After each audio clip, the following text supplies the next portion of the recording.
de BioNTech Pfizer et c'est très clair. Là, ça bouge. On voit, c'est très évident.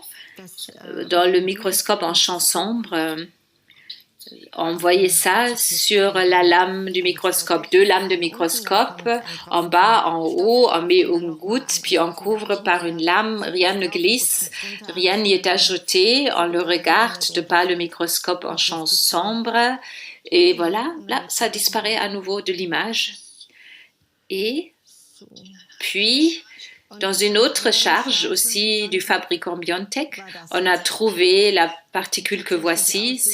Ça pourrait être une puce. Puis normal, c'est le même objet 3 mois plus tard. Ce qui est en train de flotter. L'objet le plus important, c'est ça. C'était sur la lame du microscope, après à l'état séché, quelques mois plus tard. Ici, c'est Johnson & Johnson, très grand, à nouveau avec les structures très anguleux. Donc là aussi, il faut dire qu'est-ce qui se passe si ça arrive dans les vaisseaux capillaires. Eh bien, transporter dans les ganglions, déjà c'est très grand. Alors pour les petits capillaires, c'est très grand.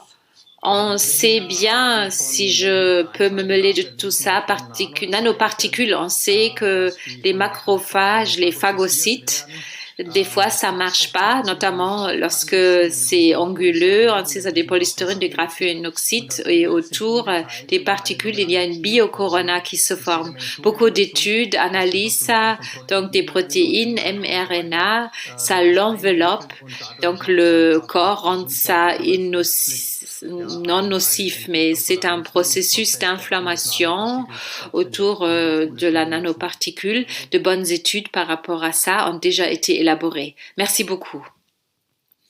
Là aussi, c'est Johnson & Johnson.